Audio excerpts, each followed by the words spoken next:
Hello दोस्तों, मैं विवेकानंद आपका सारथी। आज मैं बताऊंगा कि आप अपने नेटवर्क में किस तरीके से आईडी लगाएं ताकि आपका व्यापार में जो भी लोग आए तो ऑटो मोड में काम करें, सारे लोग मिलजुल कर। इस तरीके से मैं बताऊंगा कि कैसे आईडी लगाएं ताकि सारे लोग एक दूसरे को सपोर्ट करें। तो चलिए लेट्स स्टार्ट इट। तो मेरे दोस्त, इसके लिए कुछ मैंने पॉइंट नोट किया है, तो मैं आपके बीच में शेयर करता हूँ। सबसे पहले मेरे दोस्त, नेटवर्क में सबसे पहले आईडी लगानी है किस तरीके से। तो सबसे पहला हमको बनाना होगा पावर ऑफ लेग। अब पावर ऑफ लेग कैसे बनेगी जो मैं बताता हूँ आपको। जैसे मान लिया जाए आप हैं और ये आपका दो लेग चलता है, एक लेफ्ट और एक राइट। तो चलिए ज्वाइनिंग का आखिर तरीका कैसे पावर ऑफ लेग बनता है। तो जो भी आप, जैसे कि ए और बी दो व्यक्ति को लाएं, तो एक को आपने राइट में डाला और दूसरे को लेफ्ट में। ऐसा नहीं करना है, ऐसे करेंगे तो आपका पावर ऑफ लेग नहीं बन पाएगा। पावर ऑफ लेग कैसे बनती है वो देखते हैं। जो भी लोग आप ला रहे हैं, ए बी सी डी जो भी लाएं, 10 से 20 आईडी आपको राइट में लगानी है ताकि आपका पावर ऑफ लेग बन सके। इसी तरीके से मेरे फ्रेंड, जो भी लोग आए तब आपको दूसरे तरफ लेफ्ट में लगाने हैं, यानी कि पहले आपको राइट में सारी आईडी लगानी है, उसके बाद आपको अपना सेकंड खोलना है। इसी तरह से जितने भी आपके टीम मेंबर हैं, राइट में हो या लेफ्ट में हो, सारे लोगों को पहले बोलना है कि आप अपने डेप्थ में ही लगाएं, यानी कि आप अपने राइट साइड में ही लगाएं 10 से 20 आईडी। उसके बाद आप लेफ्ट खोलें, सेकंड खोलें, यानी कि जो भी ए लाएं तो उनको भी डेप्थ में ही लगवाना है, बी लाएं उनको भी डेप्थ में ही लगवाना है, सी भी और डी भी जितने भी लोग लाएं उनको 10 से 20 आईडी पहले डेप्थ में लगवाएंगे। इससे क्या होगा कि आपका पावर ऑफ लेग बनेगा और इनका भी, आपके टीम मेंबर का भी पावर ऑफ लेग बनेगा। मेरे दोस्त, यदि ये व्यक्ति सेकंड खोल लेते हैं अपना, तो इससे क्या होगा कि इनको लगेगा कि मेरे सीनियर का ये लेग है, मेरे को तो मेन लेग राइट लेग देखने की जरूरत नहीं है, हम सेकंड में देखेंगे। तो मेरे दोस्त, ऐसे में क्या होगा, इनका भी पावर ऑफ लेग नहीं बन पाएगा और लोगों को भी नहीं बन पाएगा। इसी तरीके से आपको नेटवर्क में दिक्कत आ सकती है। तो इस तरीके से आईडी को लगाएंगे तब जाकर के आपका पावर ऑफ लेग बनेगा, और इसी तरीके से लोगों को लगवानी है अपने टीम में, तब लोगों को भी पावर ऑफ लेग बनेगा इस तरीके से। तो चलिए दूसरा पॉइंट का ख्याल करते हैं। दूसरा पॉइंट क्या है हमारा, जो देखते हैं। दूसरा पॉइंट है मेरे दोस्त, जो भी नेटवर्क में एक दूसरे के जो भी लोग जानते हैं उसे एक तरफ रखें। मान लिया जाए कोई पटना सिटी के है तो पटना के जितने भी लोग हैं एक तरफ रखें, और किसी अदर सिटी का है उनको एक साइड रखें। मतलब कि जो एक दूसरे से जिनका संबंध है उन्हें क्रॉस में ना डालें, लेफ्ट और राइट करके। उससे क्या होगा जो मैं बताता हूँ।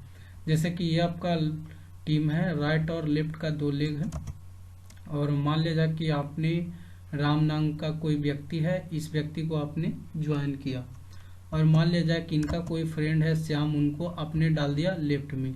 तो इनसे क्या होगा मेरे दोस्त कि ये दोनों आपस में अच्छी तरीके से आपको नेटवर्क में वर्क नहीं कर पाएंगे मिलजुल के। इसके कारण से आपका तेजी से जो वर्क होना चाहिए था नेटवर्क में, वो आपका काम बहुत हद तक स्लो हो जाएगी, क्योंकि ना इनको इनसे प्रॉफिट है ना इनका इनसे, तो मिलजुल के काम नहीं हो पाएगा। अगर इस तरह से करते हैं तो आपका इस तरीके से ज्वाइनिंग गलत हो जाएगी। अगर आप श्याम जी को इनके राम जी के नीचे डालते हैं तो क्या होगा कि राम जी भी टाइम देंगे इनको, और ये भी एक दूसरे से अच्छी तरीके से मिलजुल कर नेटवर्क में आगे ज्वाइनिंग लाएंगे, क्योंकि राम जी को पता है ये हमारे डाउनलाइन है, इनसे मेरे को प्रॉफिट है। तो श्याम जी को भी पता है कि ये मेरे अपलाइन है। तो जो भी ज्वाइनिंग लाएंगे राइट में, तो सबसे पहले डेप्थ में लगाएंगे, क्योंकि पावर ऑफ लेग बनानी है। तो इस तरीके से करते हैं तो आपका सही चयन होगा। तो इस तरीके से ही आप अपना नेटवर्क में दूसरा पॉइंट का भी ख्याल करके आईडी को लगाएं। जो पॉइंट चलिए मैं देखता हूँ। अगला पॉइंट मेरे दोस्त है, don't open ID in your downline left side, यानी कि आप अपनी डाउनलाइन को सेकंड कभी मत खोलना है भावनाओं के चक्कर में आकर के। जैसे दो टीम है, राइट और लेफ्ट, मान लिया जाए कि दोनों तरफ कुछ आईडीज लगा हुआ है आपका। तो मान लिया जाए जैसे कि राम जी आपको बोलते हैं कि मेरे दोस्त आपने मुझे ज्वाइन किया, मेरे को कोई भी आदमी मिल नहीं रहा। तो आपने दोनों तरफ लगा रखे हैं, तो राम जी बोले कि मेरे नीचे बहुत सारे लोग हैं, केवल सेकंड में ही बच रहा है। तो क्या होगा, एक आदमी को मेरे तरफ सेकंड भी खोल दो। इससे क्या होगा कि आपको, मेरे को, जैसे इंसान को आप भला करेंगे तो आपका भगवान भी भला करेगा। तो मेरे दोस्त, ऐसे इमोशनल के चक्कर में ना फंसे। यदि आप फंस जाते हैं तो क्या होगा, देखिए आपको लगेगा एक आदमी से क्या होगा। जैसे कि इनका लेफ्ट है, आपने सोनू जी को डाल दिए राम जी के लेफ्ट में, तब क्या हो सकता है जो मैं बताता हूँ। अब क्या होगा कि सोनू जी जब फर्स्ट टाइम ज्वाइन करता है कोई भी इस व्यापार को, तो सबसे पहले अपलाइन की जरूरत पड़ती है। तो सोनू जी न राम जी को जानते हैं, न इधर लेफ्ट वाले किन्हीं व्यक्ति को, और न इधर जितने भी है श्याम जी, रागनी जी, रानी जी, किन्हीं को भी नहीं जानते हैं। तो सोनू जी क्या कहेंगे, सीधा और सीधा आपको उठा करके ले जाएंगे फील्ड में और बोलेंगे कि मेरे को टाइम दीजिए ज्वाइनिंग लाने के लिए। तो इस तरीके से करेंगे मेरे दोस्त, आपको टाइम नहीं मिल पाएगा अपना पर्सनल प्रोस्पेक्टिंग करने का। तो इससे भी एक तरह से नुकसानदायक होगा। तो इस तरीके से सेकंड नहीं खोले, नहीं तो दिक्कत होगी। वरना यदि यही सोनू जी को इस तरीके से करते हैं तो गलत होगा, और यही सोनू जी को आप अगर इस तरीके से राइट में डेप्थ में लगाते हैं, तब क्या होता है, राम जी भी उन पे टेक केयर करते, श्याम जी भी, रागनी जी भी, जितने भी सारे लोग टेक केयर करते सोनू जी को, और आपका खुद का पर्सनल टाइम निकलता और आप कहीं भी फील्ड में जा सकते थे। या तो आप सोनू जी को लेफ्ट में भी लगाते तो इन सारे लोग उनको टेक केयर करते हैं।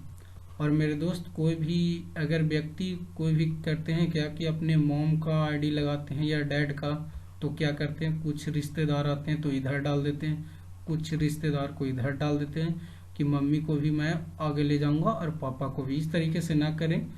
इन जो भी रिश्तेदार आ रहे हैं इनके डेप्थ में नीचे डालें सारे लोगों को, क्योंकि मैंने फर्स्ट पॉइंट में ही डील किया कि पावर ऑफ लेग बनानी है। तो मेरे दोस्त, इस तरीके से आप एक अच्छी तरीके से आरडी को लगा सकते हैं और लोगों को एक दूसरे में अच्छे संबंध रख सकते हैं, और आपका व्यापार एक दूसरे से मिलजुल कर बहुत तेजी में ग्रो करेगी। और डाउनलाइन को भी अपने इसी तरीके से बताएं। Thank you for watching.